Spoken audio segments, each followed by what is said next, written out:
Hello everyone, welcome back to our channel House of Law. आज हम बात करेंगे सेक्शन 6 ऑफ लिमिटेशन एक्ट का सब क्लॉज 2, 3, 4 एंड 5 के बारे में। लास्ट वीडियो में मैंने सेक्शन 6 सब क्लॉज 1 कंप्लीट कर लिया, तो उसका लिंक मैंने डिस्क्रिप्शन बॉक्स में छोड़ रखा, आप वहां से भी जाके देख सकते हैं वीडियो, अगर आपने अब तक नहीं देखी हो। सो अपना वीडियो स्टार्ट करते हैं। समझते हैं सेक्शन 6 सब क्लॉज 2 को। देखिए, where such person is at a time from which the prescribed period is to be reckoned affected by two such disabilities, or where before his disability has ceased, he is affected by another disability, he may institute the suit or make the application within the same period after both disabilities have ceased, as would otherwise have been allowed from the time so specified. अब बेट की language है, सो समझ में तो आनी नहीं है।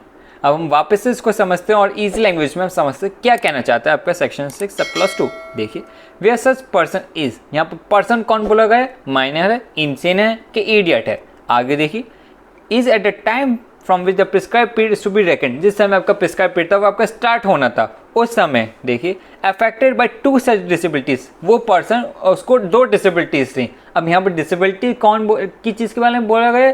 तीन चीज़ों के बारे में ध्यान रखिएगा। माइनर है, इंसेन है कि idiot. Sub clause section 6 sub clause 1 में भी बताया था डिसेबिलिटीज इसमें कौन सी इंक्लूड होती, माइनर, इंसेन और इडियट। उसको दो डिसेबिलिटी थी, इनमें से कोई सी भी हो सकते, दो हों, ध्यान रखिएगा। आगे देखिए, और where before his disability ceased, अब जो इसकी एक डिसेबिलिटी थी उसको सीज खत्म होने से पहले ही वो एक और उसको डिसेबिलिटी हो गई, he is affected by another disability. Minor था, मेजर होना था, बट मेजर नहीं हुआ, उससे पहले उसको हो गई एक और डिसेबिलिटी, मान लीजिए उसको हो गया, वो इंसेन हो गया।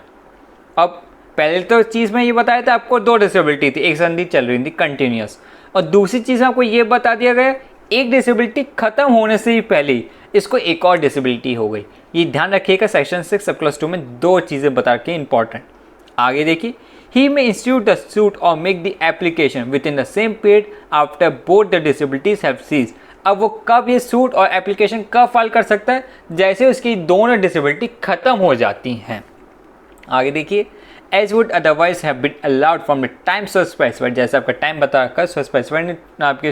मैंने कुछ इसमें इंपॉर्टेंट पॉइंट्स नोट कर रखे हैं, वो देखते हैं। देखिए, डिसेबिलिटी मस्ट बी कंटिन्यूस, जो आपकी डिसेबिलिटी वो आपकी कंटिन्यूस होनी चाहिए। आगे देखिए, the plaintiff can claim an exemption only if there is a continuous disability, तब आपका प्लेंटिफ आपका इसका ले सकते हैं बेनिफिट, तब आपकी कंटिन्यूस डिसेबिलिटी। अभी कंटिन्यूस डिसेबिलिटी है क्या, देखिए इसको एग्जाम्पल से।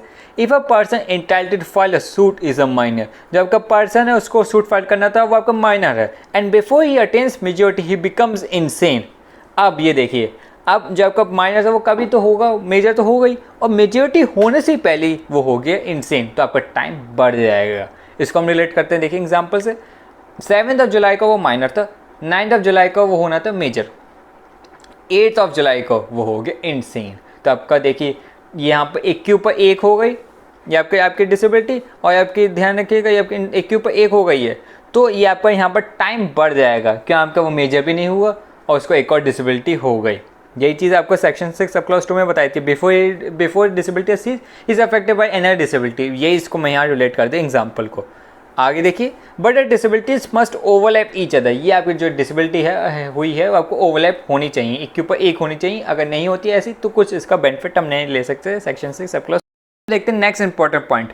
If there is an interval, however short, between the termination of the first disability and the superseding disability, time will begin to run on the termination of the first disability, and the second disability would have no effect.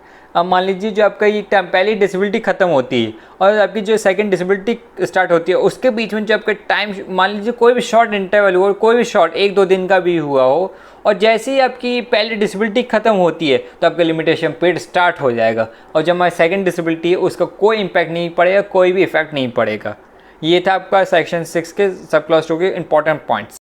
अब हम समझते हैं section 6 sub clause 3 को। देखिए, where the disability continues up to the death of that person, his legal representative may institute the suit और make the application within the same period after the death as would otherwise have been allowed from the time specified. ये हो गए बेट के language की reading. अब हम वापस से समझते हैं, देखिए सेक्शन 6 सब क्लॉज 3 को। देखिए, where disability continues up to the death of that person, जब आपका पर्सन था वो आपका माइनर था, इंसेन था कि इडियट था, इनमें से कोई, उसको ये डिसेबिलिटी कंटिन्यूस रहती है up to the death of that person.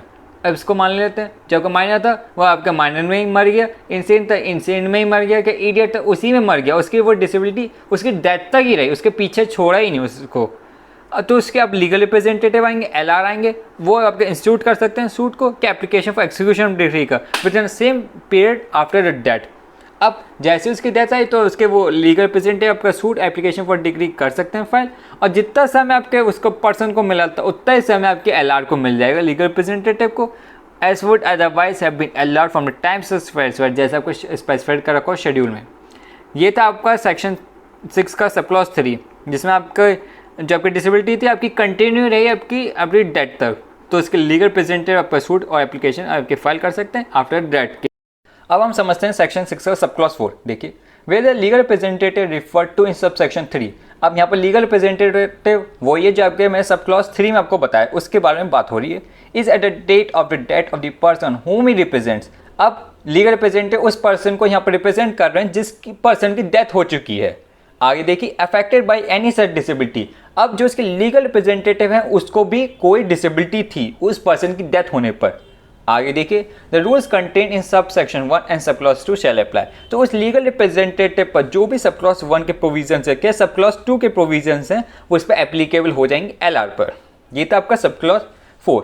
इसका एक एग्जाम्पल रिलेट करते हैं। देखिए, एक ए पर्सन है, वो हो सकता है माइनर हो, इंसेन हो, कि इडियट हो, इनमें से कोई उसको लीगल डिसेबिलिटी थी कि 2 लीगल डिसेबिलिटी थी। अब उस पर्सन की डेथ हो चुकी है, अब उसके LR आते हैं लीगल रिप्रेजेंटेटिव। अब लीगल रिप्रेजेंटेटिव आते हैं, उस पर्सन की डेथ हो चुकी है, लीगल रिप्रेजेंटेटिव को भी कोई लीगल डिसेबिलिटी थी, हो सकता है माइनर हो, इंसेन हो, कि इडियट हो, तो उस पर्सन पर लीगल रिप्रेजेंटेटिव पर जो भी हमारे सब क्लॉज 1 और सब क्लॉज 2 के जो भी प्रोविजंस हैं वो इस पर एप्लीकेबल हो जाएंगे। यहाँ वर्ड शैल यूज किया गया है, इसका मतलब होना ही है, मैंडेटरी है। ये था आपका सेक्शन 6 का सब क्लॉज। अब हम समझते हैं last clause section 6 sub clause 5, जो थोड़ा सा ट्रिकी है। देखिए, where a person under disability dies after the disability ceases. अब उस पर्सन को कोई डिसेबिलिटी थी और वो डिसेबिलिटी खत्म होने के बाद वो पर्सन मर गया। जैसे उसकी डिसेबिलिटी खत्म हुई उसके बाद वो पर्सन मर गया। यहाँ पर फोकस किया गया है आफ्टर पर। देखिए, disability dies after the disability ceases, उस पर्सन की डिसेबिलिटी खत्म हो गई। आगे देखिए, but within the period allowed to him under this section. अब जितना समय उस पर्सन को मिला, his legal representative may institute the suit or make the application within the same period after the death। अब डेथ होने के बाद उसका लीगल रिप्रेजेंटेटिव आएंगे। अब जितना समय उस पर्सन को मिला उसकी डेथ होने के बाद उतना ही समय उसके लीगल रिप्रेजेंटेटिव को मिल जाएगा, और वो आपके लीगल रिप्रेजेंटेटिव अपने सूट के एप्लीकेशन फाइल कर सकते हैं जितना समय उसको मिला है। आगे देखिए, as would otherwise have been available to that person had he not died. जैसे ही वो पर्सन मरा नहीं तो उतना ही समय उसके लीगल रिप्रेजेंटेटिव को मिल जाएगा। अब हम समझते हैं सेक्शन 6 सब क्लॉज 5 का एक एग्जांपल, जिससे हमें और इजी से समझ में आएगा। ये आपका सेक्शन 6 सब क्लॉज 5। देखिए, एक ए होता है, वो पर्सन होता है जिसको एक डिसेबिलिटी होती है इंसेन की। 1 जुलाई 21 को कुछ समय बाद वो पर्सन इंसेन से बन गया सेन, मतलब अनसाउंड से बन गया साउंड माइंड पर्सन 15 जुलाई 2021 में। अब यहाँ से उसका लिमिटेशन पीरियड स्टार्ट हो जाएगा। मान लीजिए इसका 3 साल का दे रखा है। अब वो इंसेन से सेन तो बन गया, उसने कहा मैं कहा 1 साल तक मैं कुछ नहीं करा, मैं उसकी खुशी में कुछ करा ही नहीं। उसने 1 साल उसका गुजर गया, 15/7/2022 उसके गुजर गया। अब वो कुछ समय बाद वो पर्सन मर जाता है। मान लीजिए 16/7/2022 को वो पर्सन मर गया। अब उस पर्सन के पास कितना समय बचा लिमिटेशन का? 2 साल का। अब उसकी डेथ के बाद उसके लीगल रिप्रेजेंटेटिव आएंगे, LR आएंगे। अब क्वेश्चन अराइज होता है उनके लीगल रिप्रेजेंटेटिव को कितना समय मिलेगा? 2 साल मिलना चाहिए कि 3 साल मिलना चाहिए? हमारा अगर हम सेक्शन 6 सब क्लॉज 5 में देखें तो सीधा सा लिखा हुआ है, his legal representative may institute the suit और make the application within the same period after the death as would otherwise have been available to that person had he had not died. जैसे हम यही मानेंगे जितना उस death के बाद उस समय बचा है उस पर्सन के पास, उतना ही समय उस लीगल रिप्रेजेंटेटिव। और हमें ध्यान रखने की ज़रूरत है सेक्शन 6 का सब क्लॉज 3 और सेक्शन 6 का सब क्लॉज 5 में डिफरेंस क्या है। देखिए, बोथ केसेस में उस पर्सन की डेथ हुई है और डेथ होने के बाद उसके लीगल रिप्रेजेंटेटिव आते हैं, बट डिफरेंस क्या है? देखिए, सेक्शन 6 का सब क्लॉज 3 में डिसेबिलिटी रही, कंटिन्यू रही अप टू डेथ तक, और सेक्शन 6 सब क्लॉज 5 में डिसेबिलिटी खत्म हो गई पहले और उस पर्सन की बाद में डेथ हुई है। ये तो ध्यान रखने की ज़रूरत है, एक ये डिफरेंस है। दूसरा, उसके जो लीगल रिप्रेजेंटेटिव हैं उसको पूरा समय मिलेगा। अब यहाँ पर उसकी डेथ हो गई, मान लीजिए 3 साल का था लिमिटेशन पीरियड, तो उसको लीगल रिप्रेजेंटेटिव को 3 साल ही मिलेंगे। और इसमें क्या हुआ, क्योंकि लीगल डिसेबिलिटी पहले खत्म हो गई और बाद में वो पर्सन बाद में मरा। अब हो सकता है 1 साल बाद मरा, 6 महीने बाद मरा, तो जितना समय बचा डेथ के बाद उतना ही समय उसके लीगल रिप्रेजेंटेटिव को मिल जाएगा। ये ध्यान रखिएगा सेक्शन 6 का सब क्लॉज 3 में और सेक्शन 6 का सब क्लॉज 5 में डिफरेंस क्या है। अब हम लास्ट में आते हैं एक्सप्लेनेशन पर। देखिए, for the purpose of this section minor includes a child in the warm. Minor में क्या इंक्लूड होगा? एक बच्चा होगा जो कि आपके वॉर्म में है, वो भी आपका माइनर कहलाया जाएगा अकॉर्डिंग टू दिस एक्सप्लेनेशन। अगर आपको सेक्शन 6 के सब क्लॉज से समझ में आए तो प्लीज़ वीडियो को लाइक करिएगा, शेयर करिएगा अपने फ्रेंड्स के साथ, और प्लीज़ सब्सक्राइब बटन पर जरूर क्लिक करिएगा अगर आपने अब तक चैनल को सब्सक्राइब नहीं कर रखा है। सो आज के लिए बस इतना ही, मिलते हैं बढ़िया सी नेक्स्ट इंटरेस्टिंग वीडियो में।